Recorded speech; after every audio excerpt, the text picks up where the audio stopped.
everyone, and welcome to Journey with the Kellers. My name is Amanda Keller, and today we are back in the Keller kitchen. Now, I know I haven't done a video in a little bit, mainly because I just needed a little bit of a break from all the cooking. Also, I've been arranging a couple vacations that are coming up, so things have been a little bit hectic to try to think about cooking a recipe. So now that most of that stuff is planned and it's settled back down, it's time to get back to it. Okay, so what we're gonna do today is Miss Olin's Nutty Brown Bread from the Disney Hocus Pocus cookbook. So we're gonna try this. I was trying to think of, so Miss Olin was Max and Allison's teacher in Hocus Pocus. I have no idea. Okay, so here we go. All right, so the first thing you're going to want to do is you're gonna need two loaf pans of 8 by 4 inches. I actually think one of mine is bigger than the other, but that's okay. You're supposed to go ahead and grease the pan with either some butter or coconut oil, and then put some parchment paper in them at pieces. Just make sure it's a wide enough strip that it covers the bottom and overhangs the sides. These are actually just parchment pan liners. They just come like this, so I just use that. I'll try to make sure it's pretty straight before I put them in there. So got that set up. You're also going to need to preheat your oven to 350 degrees. So I've got that going too. Okay, so the first thing after you get your pans greased and your oven preheated, you're gonna go ahead and in a large mixing bowl, you're gonna go ahead and add some whole wheat flour, which you need 3 cups of whole wheat flour.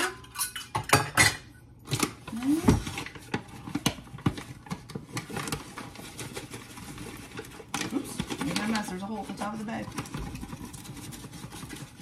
Okay, so we got 1.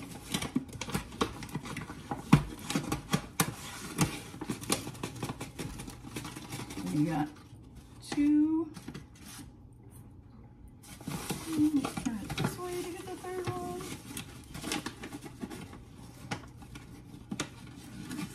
And we got 3. Okay. So there's the whole wheat flour done with for now. Okay, then to this, you're also going to add in some all-purpose flour. So you just need 1 cup of all-purpose flour. Okay,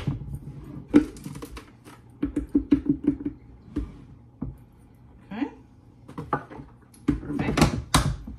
Get that out of the way. Okay, and then you're also going to add to this some dark brown sugar, which you need a 1/2 cup of, does it say the packet or anything? It just says 1/2 cup of dark brown sugar. I'm gonna guess though that most likely you pack it because that's kind of how brown sugar works. Okay, dark brown sugar. Oops. And then also to this, you're gonna add 1 tablespoon of baking soda.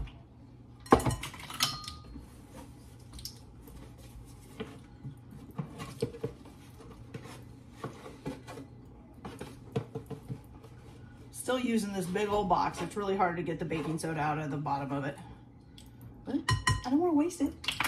Okay, so 1 tablespoon of baking soda, and then 1 teaspoon of salt. Okay, salt. Beautiful. Set that out of the way. Okay, and you're just going to mix this together.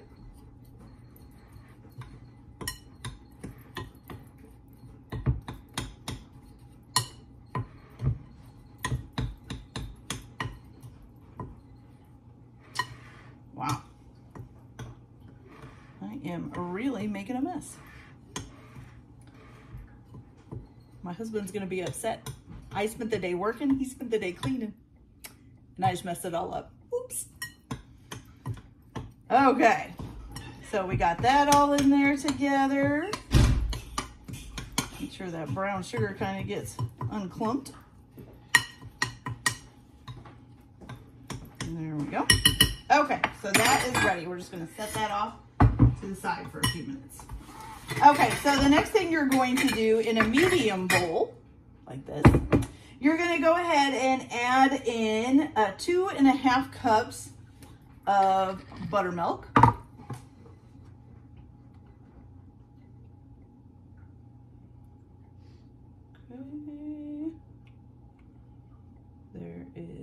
2 cups.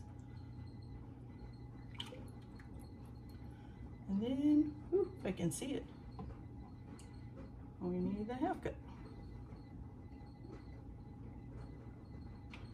Okay, there we go. So 2.5 cups of buttermilk. And then you're gonna need 1 cup of molasses. This is a cup. I'm not sure if this is a cup or not. Hopefully. Oh yeah, there's enough in there. Okay. So pretty much the whole jar. And you know what I'm gonna need to get this all out of here is a scraper. So let me grab one of those.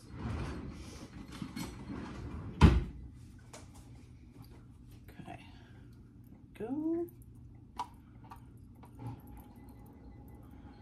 Get that all out.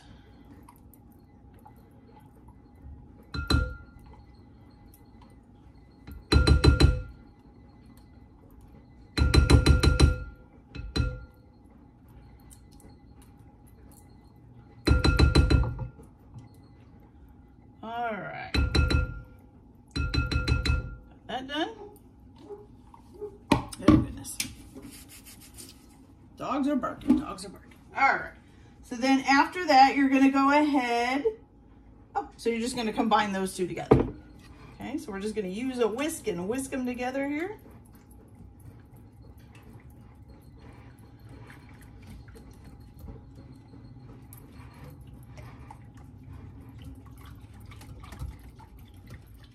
Looks like coffee or mocha.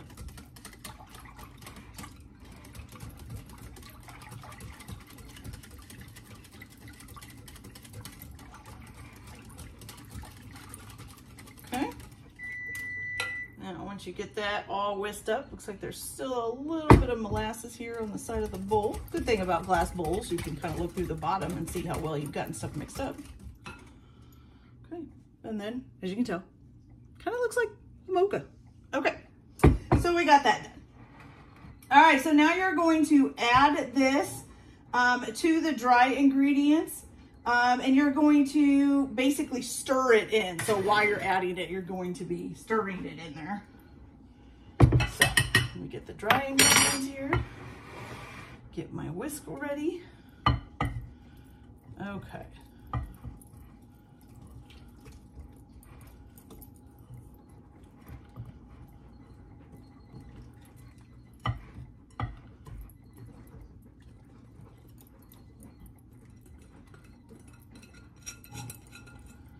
Okay.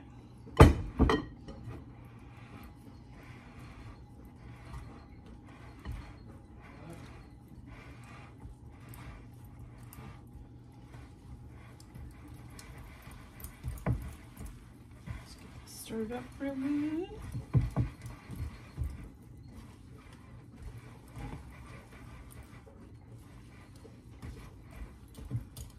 Got clumps of flour in there. You get those out.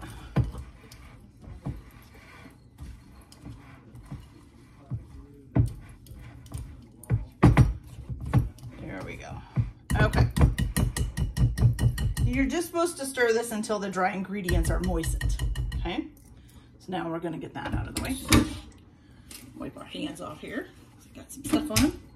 All right. So the last thing that you're going to do here is go ahead and fold in your raisins and hazelnuts. So you're supposed to use 1 cup of golden raisins.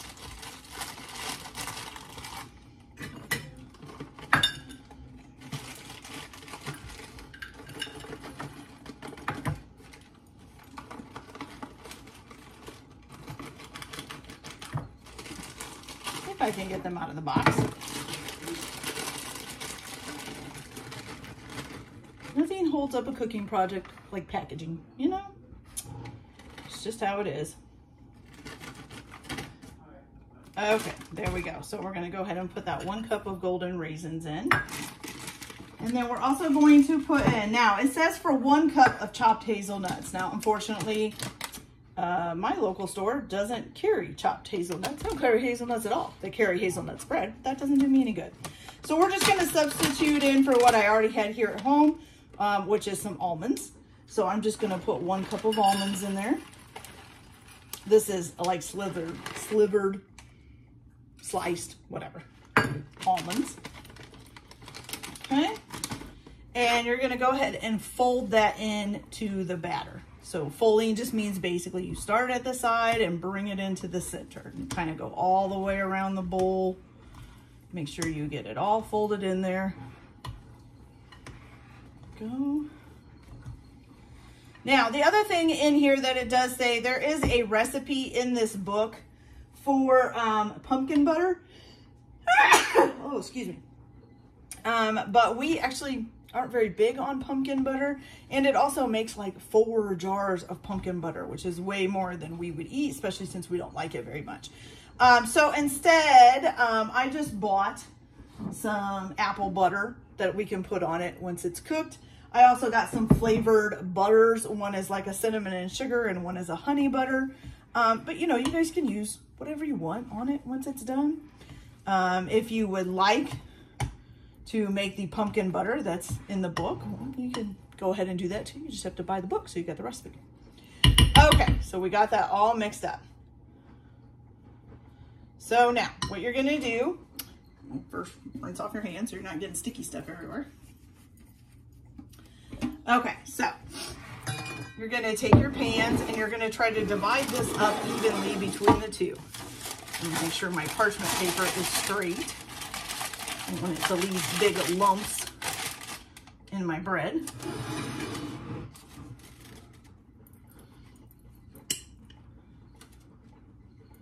Okay, so we're just gonna put this in the loaf pan.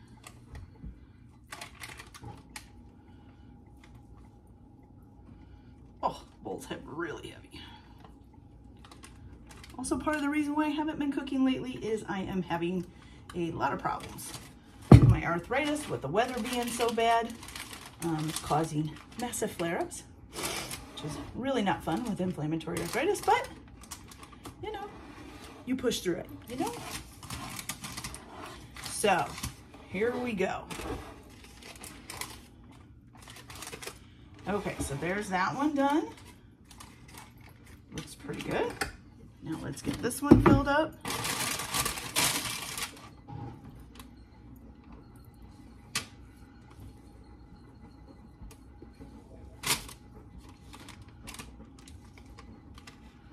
Ooh, this one, the parchment paper is going straight up.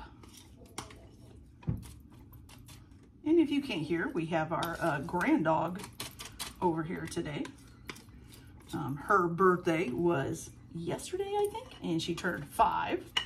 Now, she used to live with us when, of course, my daughter lived with us. She was my daughter's service dog. And so, my daughter since has gotten another dog as well, who's younger than her and a little bit rambunctious. He's kind of puppyish and all that. So every once in a while, we have her over so that she can get a break, and that so that our dog can get socialized, because she's really not. So our beagle is afraid of other dogs. Like, she really, really wants to play, but when they face toward her, she's like, yeah, yeah, yeah, yeah, yeah. It's crazy. But she's getting better, so that's good. So socialization for our dog, time spent with other family members for my daughter's dog, and we're all good to go. Okay, so now we have the batter in the pans. Both of these have them in there. Okay, so the next thing that you're going to do is you're going to split the batter between the two pans. You're going to bake it for 35 to 40 minutes or until a cake tester comes out clean, which I would think you could use a toothpick as well. Once you do that, you're going to allow it to cool in the pan for 15 minutes. Then you're going to use the parchment paper and pick it up out of the pan. And then transfer it to a wire rack to cool. And you can serve it warm with softened butter, okay? And then the leftover bread can be stored in an airtight container for up to 4 days, okay? And it can be served at room temperature, toasted, or you can rewarm it in the oven. You can probably rewarm it in the microwave too, just so you know. Okay, so I'm gonna go ahead and get this in and cook it for 35 to 40 minutes, and then I'll be back to show you how it comes out. See you in a little bit. All right, you guys, so we baked it and we've let it sit in the pan for 15 minutes. So now we're gonna go ahead and pick this up out of the pan and put it on a wire rack. Okay, we got two lovely things of brown bread. It's nice and hot still too. Okay, so I'm gonna go ahead and peel these off a little bit.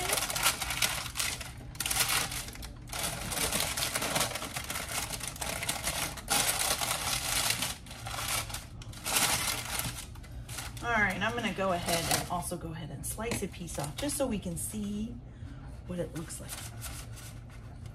Feels very moist. Okay. Let's see.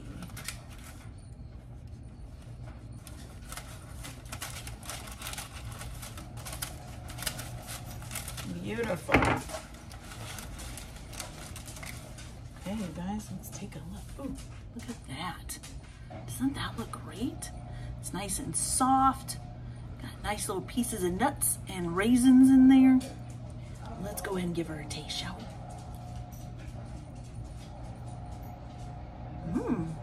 That's really good, you guys. Okay. Oh, even though I didn't put any sugar in it, the raisins give it a little kick of sweetness. It's really good.